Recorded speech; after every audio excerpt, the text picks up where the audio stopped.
Welcome back to the Dragon's Lair, everybody. My name is Wade, and this is my show Let's Talk, where we talk about Warhammer 40k, specifically Tyranids, because I am a Tyranid player through and through.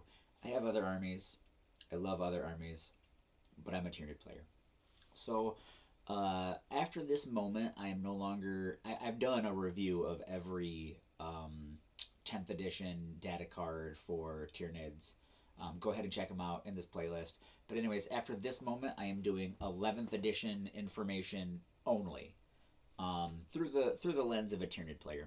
So I wanted to do this last review before we kick off 11. So I am talking about the Red Terror. The Red Terror is kind of cool for me because I had the original model.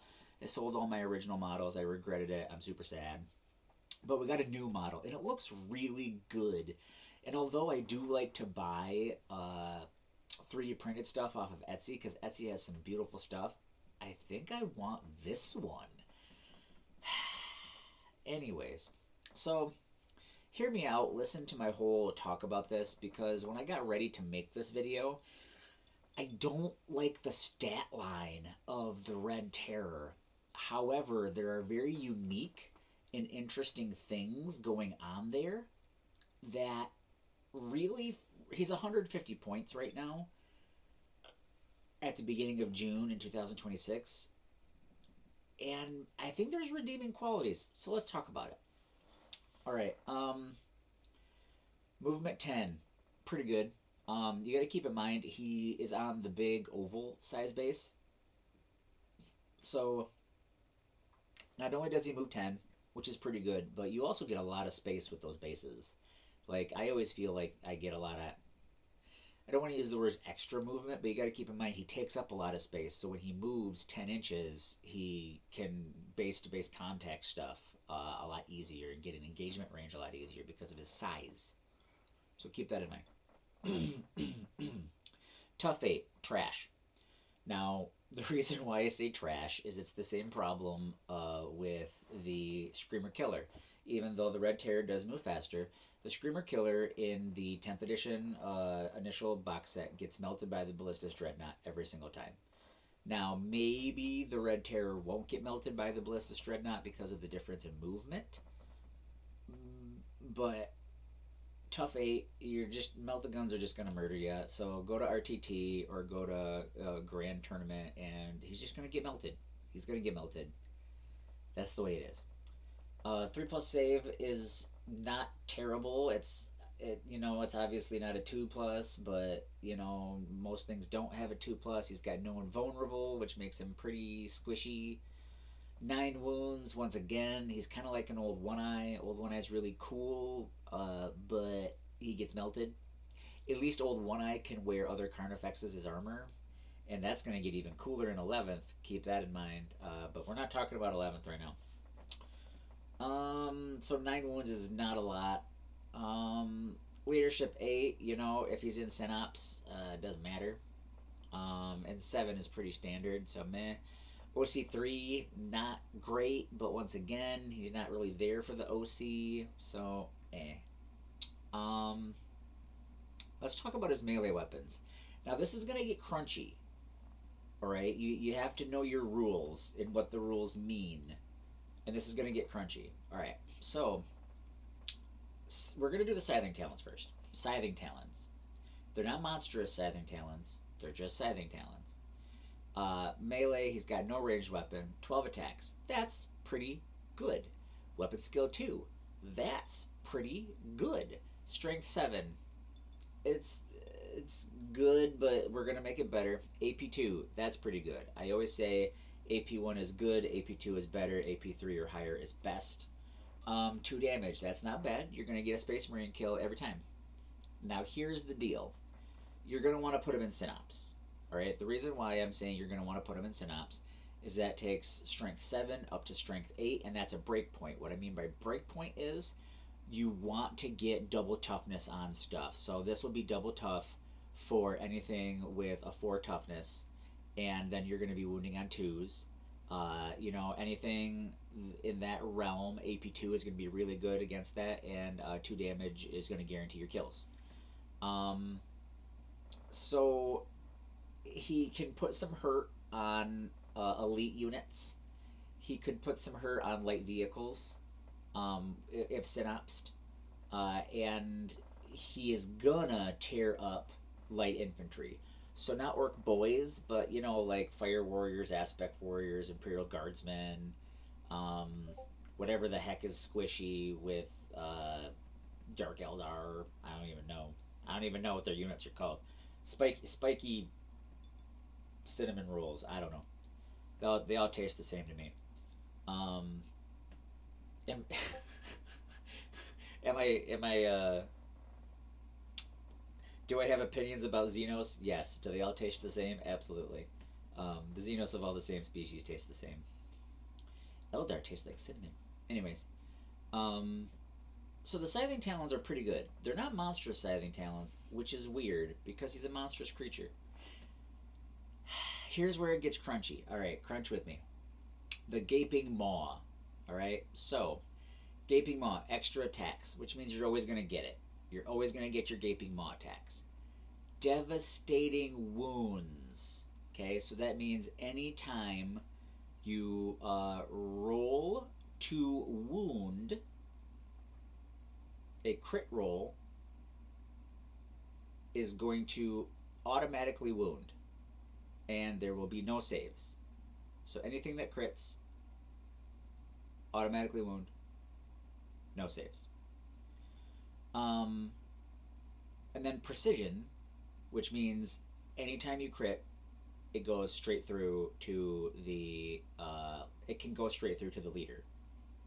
So that's really showing you that he gobbles up leaders. All right. So there's only one attack. So save a CP in case your attack misses. It's a 2+, so you're going to be rolling a 1 to use it. We'll get there. I know you're thinking what I'm thinking, but we'll get there. Uh, Strength 5, which is not great. Which if he's gonna be in Synapse, that's gonna bump it up to Strength 6. AP nothing. Now normally I would say AP nothing is crap. However, there's other rules, and that's why I said this is gonna get crunchy. And then damage is D3+2, so you're looking at on average 4 damage. You could get 5, which is pretty decent, especially because it's probably gonna go through to a leader model. Um, so there's that. Go over to the abilities of Deep Strike, which is going to be just so monumental, and it's all in the lore, right, of the Red Terror. He's a subterranean creature who's hard to nail down, and he is an ambush predator who comes at you from nowhere out of the ground, right? All right, here we go. This is where it gets crunchy. Swallow Whole.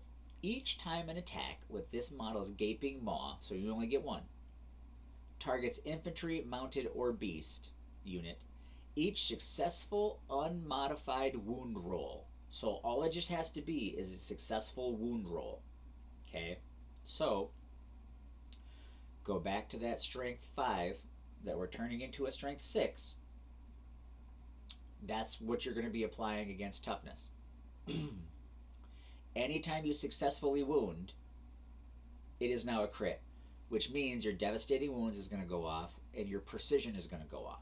Okay, that basically means you're going to slurp up a model and probably a leader model. All right.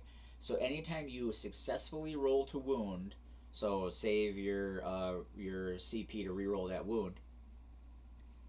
Each time he does that, and you destroy a model, not a unit, a model, as a result of this attack. So each time an infantry, mounted, or beast model is destroyed as a result of this of attack made by this model's Gaping Maw, this model regains up to D3+2 lost wounds.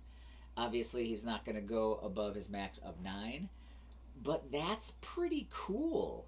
So think about it like this. He pops up, you get that charge off, he charges in, maybe he takes a couple on the way in from a flamer or something like that, and then he kills a model, just a model, and then he regains those wounds. And he's gonna get his attacks, which is gonna be a boatload of attacks. Like it's good. So the healing is good. That means somebody's got to focus on him to take him down.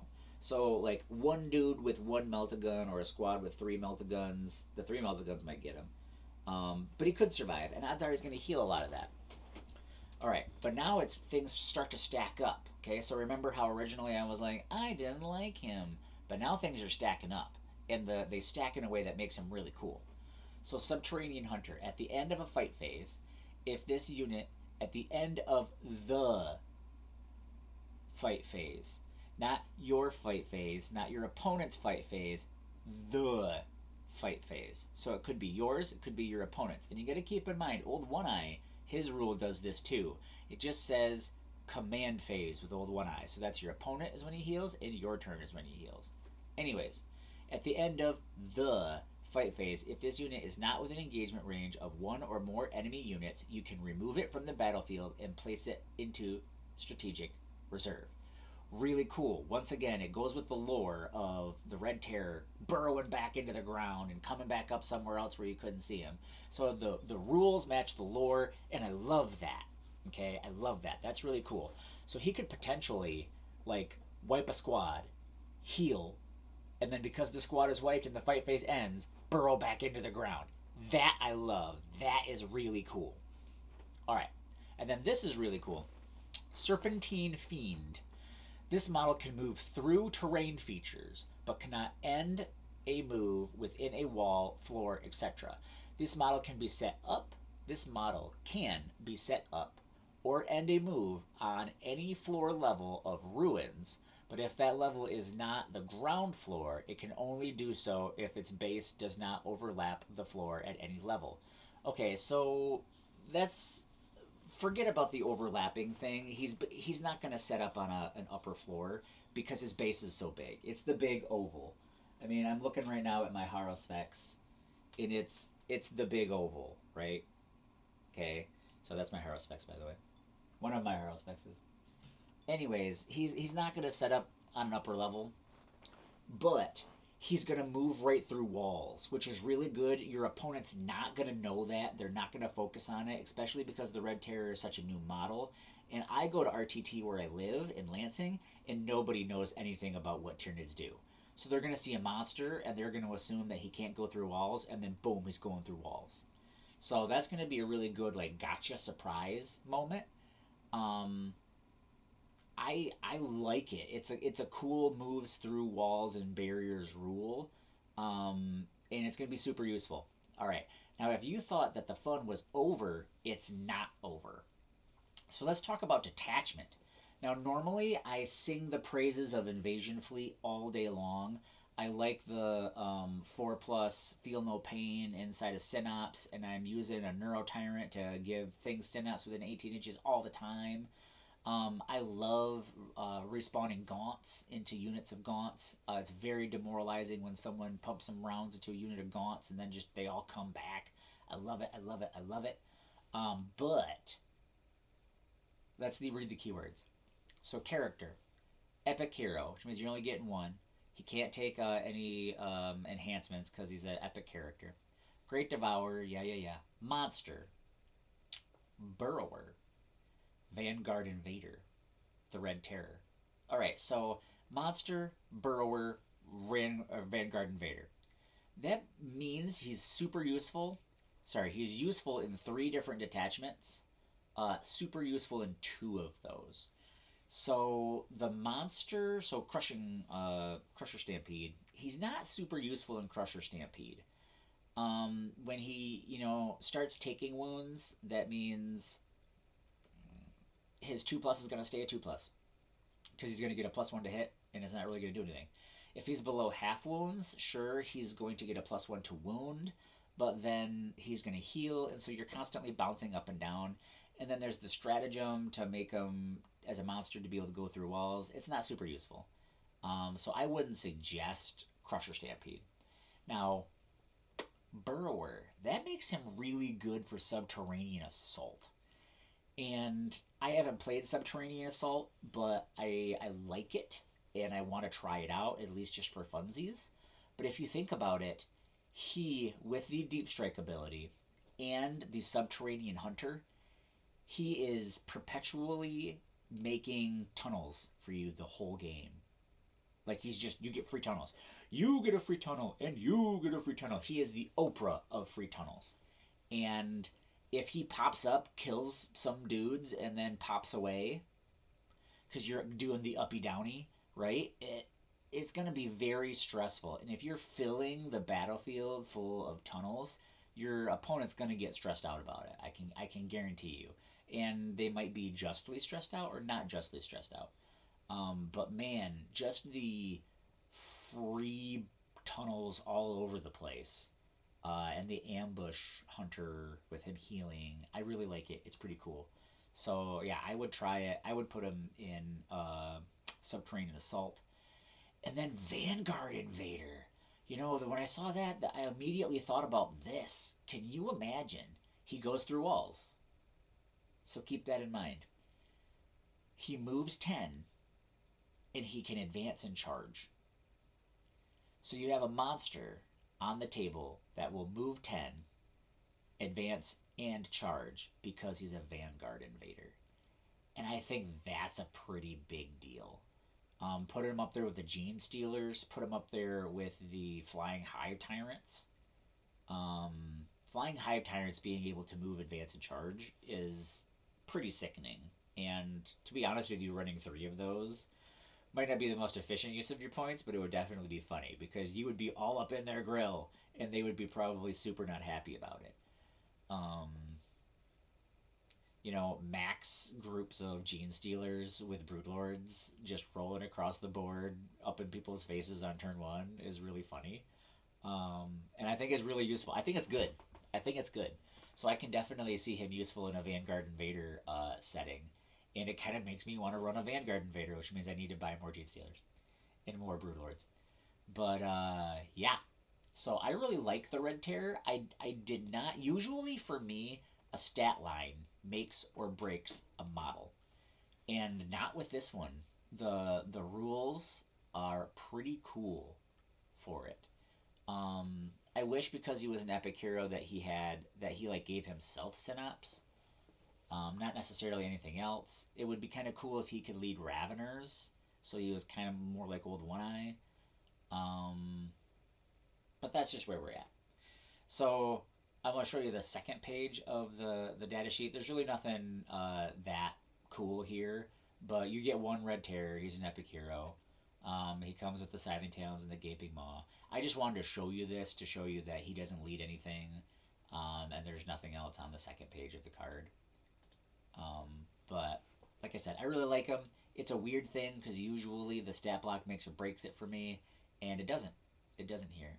I would use him as a utility, as a jump back in the back line and get secondaries. Yeah. I mean, don't get me wrong. I'm still using a Biovore to get all my secondaries, and every Tyranid player should. And secondaries are going to change in 11th. So on that topic, I am done doing data slate reviews until we get new cards, new abilities, whatever. I'm going to focus all my attention on 11th edition rules because we got the rules that dropped online. That's where I'm going to focus my time, effort, and energy, and I'm really excited to share that with you guys. I've been studying, so come back for all my 11th edition coverage. It's going to be in its own playlist, and I'm really excited to share it with you guys. So we here at the Dragon's Lair want to say thank you for spending your time with us at the Dragon's